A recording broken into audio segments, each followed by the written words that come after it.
December 9th, Saint Peter Fourier, Parish Priest, reformer of the canons of St. Augustine, and founder of the Canonesses of Notre Dame. This priest of God was consecrated to him before and at his birth by his pious parents who destined their eldest son for the altars. His aptitude for study, his high stature and beauty added the gifts of nature to those of grace. The young man was noted in particular for his devotion to the Mother of God and his great modesty. It was a surprise to all when he chose to consecrate himself to God in a religious order which, at that time, had degenerated from its original fervor, that of the canons of St. Augustine. He made application for entrance into the abbey of Chaumouze, founded in 1094, and was situated a short distance from his native village of Mirecourt in Lorraine. There he made the traditional vows of poverty, chastity, and obedience in the year 1587, and was ordained a priest in February of 1589.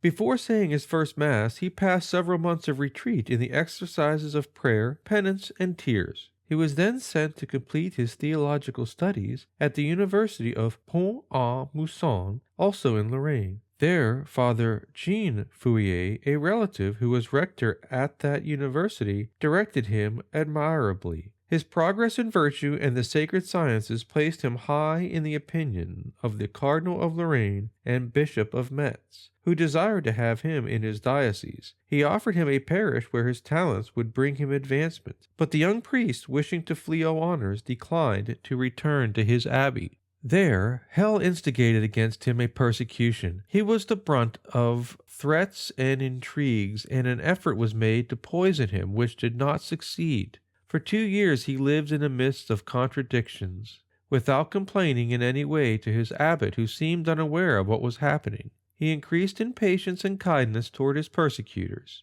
Eventually he was again offered a choice of 3 parishes, 2 of which would provide opportunity for advancement, while the third was in a village regarded as incorrigible and backward.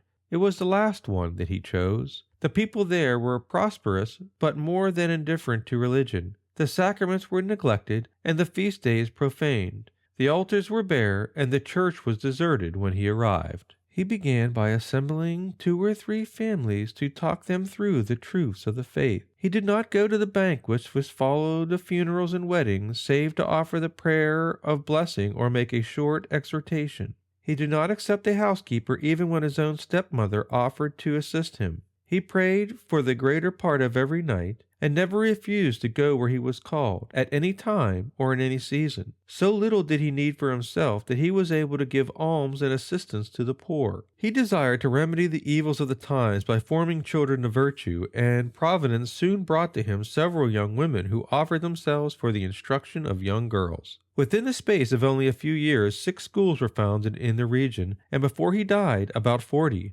Blessed Alice Leclerc was the first sister and the first superior of the Canonesses of Notre Dame, dedicated to the education of young women. For this purpose, St. Peter was obliged to confide his parish to his vicar for a time, to journey and obtain the various permissions and assistance necessary. But it was God's work, and all efforts succeeded. Bishops were asking him to visit their parishes to preach missions where needed. The holy priest obeyed, amid his increasing tears and penance as he perceived the vices and ignorance of the populations. He was also concerned to re-establish the discipline and fervor of his own order, an effort which had failed several times. But in the year 1621, the Bishop of Toul, Monseigneur de Porcelet, entrusted his work to Father Peter Fourier. A house was found to begin the reform.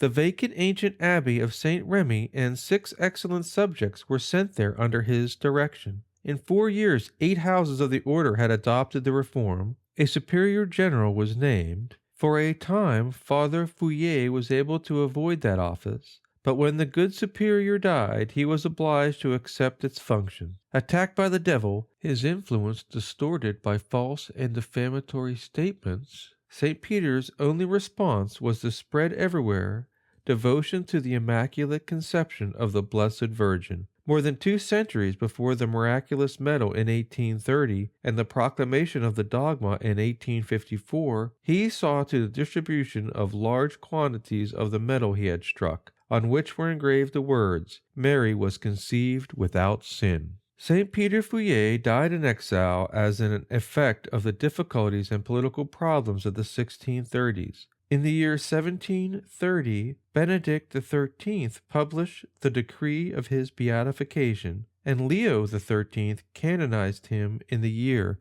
1897.